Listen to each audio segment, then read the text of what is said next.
So just to give you just a little update just on the injury front. Unfortunately, with Alonzo Gaffney, if you watching the USC game, he got elbowed in the face, and so he's got an issue, with his cheekbone. So we're just, getting some final word on that, just to see what his status will be for Saturday. But it's not looking good at the moment, and but we should have more on that here over the next day or so. And then Kamani Lawrence is still working through his non-COVID illness, and we're a little more optimistic on him right now. But again, we won't know until probably tomorrow. What's the status of Marcus Bagley? Any more timeline for him? It was good to see Marcus. It was interesting. He got into LA, just before the game, and it was like, he was tapping in and I was tapping out, and so we crossed paths briefly there, and then so he's going to see his doctor this week, and then we should have more of a feel for where we're at the rest of the way. But he's been real positive, and he's been supportive of the guys. He's been around virtually every day, and he's working on his PT and focused on getting that knee right. Bobby, could you tell us just on Monday night what that experience was like for you, how you watched the game, what you did during that whole process? Yeah, it was. It felt surreal. It was. I felt enormous regret to not be there with my team, and to just to see. I loved how hard we were competing, especially the first 15 minutes or so of that game, and the energy we had. And I think we were building off of how well we played on offense on Saturday night. It was the best I think we played all season versus Stanford, and especially at the offensive end, shooting over 50%, and getting 12 more made field goals than our opponent. And it was just great to see multiple guys, putting the ball in the basket in that game, and Jalen Graham, the way he's been playing and coming through late in games on the offensive end. DJ Horn to score, 18 points in 22 minutes because of major foul issues in the second half with him, and just see multiple guys, playing well. Luther Muhammad, I thought in that game too, was made a couple of big shots against Stanford, and hopefully continue to get better play from Luther, and I know he wants it badly. So, but yeah, and then but just that whole experience was different. But I had a chance to share it with Jay and Kamani, and we watched together, and just saw that I felt we just couldn't rebound at the level we needed to as that game wore on. I think overall their size wore us down some in that game. Obviously, with the tough stretch you've got coming up, the record is what it is. Is it about this team just kind of playing together, getting some continuity, and then maybe you hope you get lightning at the end in a bottle at the end of the year and start putting some wins together? Yeah, I like the fight of the team, the grit of the team, and I like again that we're playing. I think we played the best game of the season on Saturday. So sometimes that could get lost in what happened in the aftermath.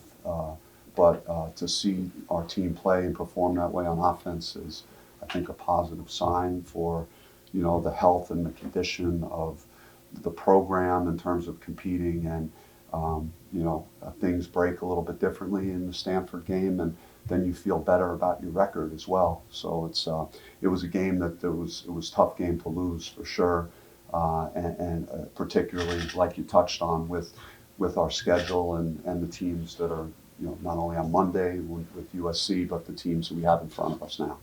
Did you have any additional thoughts about the Prethreat disparity after rewatching the Stanford game? And you also, the team didn't really get to the free throw line much against USC either. So is that just a characteristic of this team that's a challenge? I mean, I don't. Each game is its own, and I let everyone else that watched it or reviewed it, or you look at the stats. That's for everyone else to make their own judgments on that. I'm not going to go back to that. I got peace of mind. I got peace in my heart, and have regret that I wasn't there Monday night. And that's it. When you look at this Arizona team, how different are they from last year? It looks like pretty much the same cast of characters, at least as far as the starting five. I mean, they're an improved team. I mean, and that's what happens when you have really good young players that get better and take steps. And you've seen it with Matherin, and Coloco is really vastly improved. Krista is, I think, really kind of the heart and soul of their team, just with his personality. When he's going well, I think they get a lot of positive energy off that. Tabulis, obviously the ankle slowed him some in their last game, but he's having a fantastic season. So they have a lot of really good pieces, and they're a heck of a basketball team.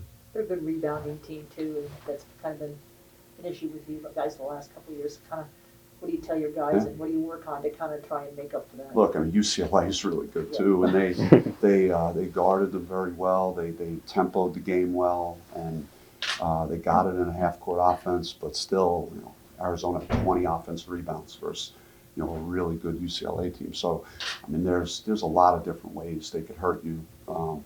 Arizona is statistically is really good in so many different categories. It's kind of scary that they nationally have performed so well, and with their bigs, and then they're a good, very good passing team. They're hard-nosed defensive team. They're excellent in transition. They're as good a transition team that I've seen on film, in a long time, and kind of reminds me like of my 12-0 team years ago in terms of how quickly they could put points on the board. I think they're just a little bigger and have more size than my team did a few years ago. But they're very impressive. With potential shortcomings in the front court with Gaffney and possibly Kamani, I mean, would zone be more of an option going forward? I mean, I liked what we did, and Coach Kimbrough and Coach Justice, thought it was going to be a good idea, considering our numbers and where we were at, to look at a little bit of zone versus USC, and I think it was effective, at times, and I liked the look of it. So that's it's not in my DNA to want to do that, but if depending on what our roster looks like on Saturday, it's certainly something that we had real game experience with already, and you would be concerned though about again, and when you're playing zone defense, you're concerned about rebounding without having clear assignments, and also I think Arizona's a more than capable three-point shooting team. So we'll take a look at it and see if if that's something that will be part of our plan on Saturday. Jalen playing the way he's playing right now, and Marion looking like he's had a good couple of games. Obviously, that would go a long way towards kind of furthering your team's cause if Marion can do what he's been doing in the last couple.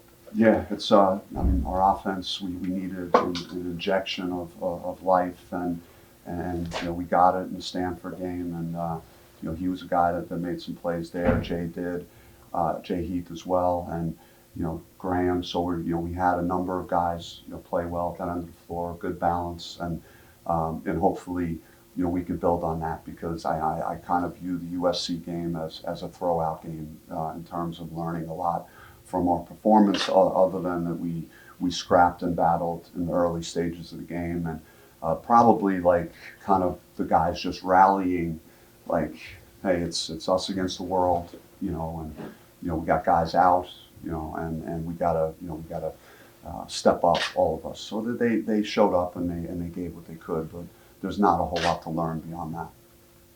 Do you have any history with Tommy Lloyd at all going back?